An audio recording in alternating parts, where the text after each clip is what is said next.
Have you ever walked into a dark room and turned on a flashlight, and instantly everything changed? Darkness doesn't fight light, it just disappears. Now, here's the question, what if you are that light? Jesus said, "Let your light so shine before men, that they may see your good works and glorify your Father in heaven." That's Matthew 5:16, and it's not just a verse, it's a calling.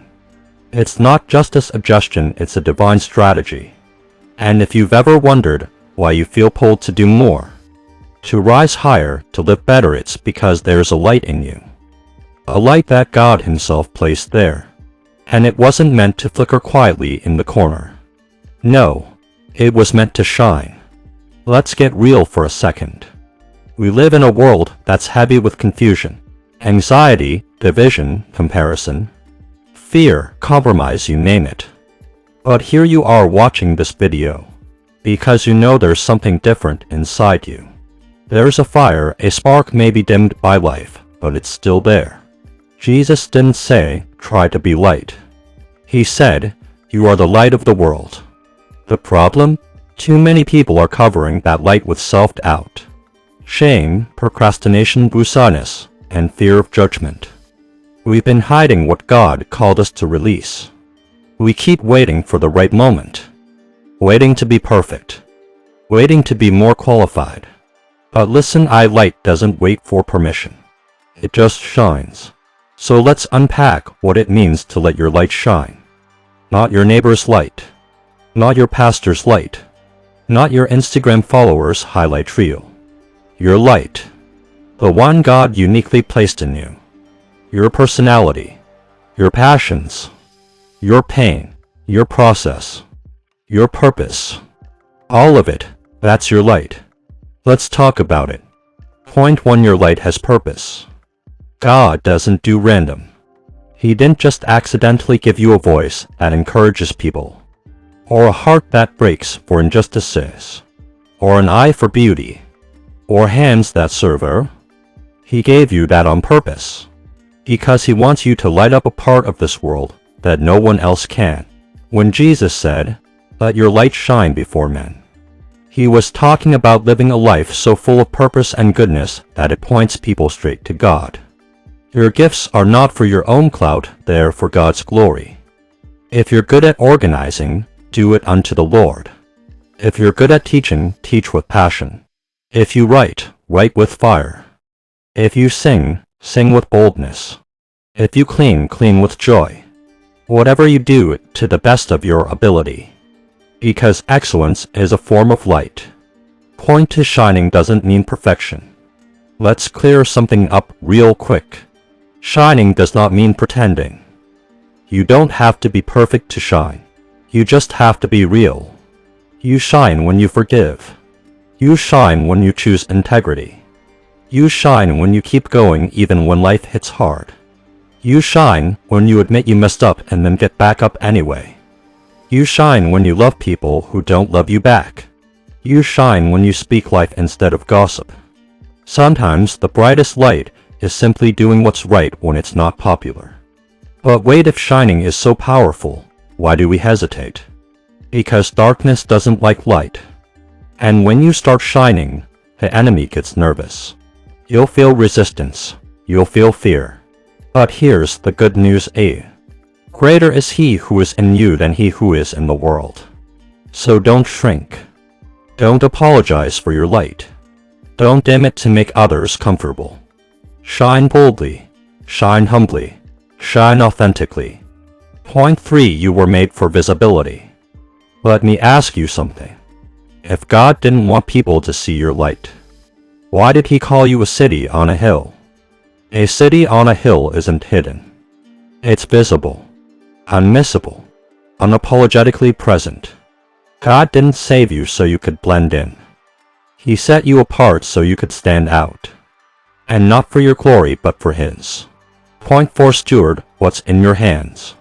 Here's where it gets practical. Shining isn't always dramatic. It's often found in the simple, faithful, quiet acts of obedience. Think about this. When you show up early to work and give your best even when no one notices, you're shining. When you parent with patience, even on your worst days, you're shining. When you show grace in a heated conversation, you're shining. When you stay kind in a world of cancel culture, that's light.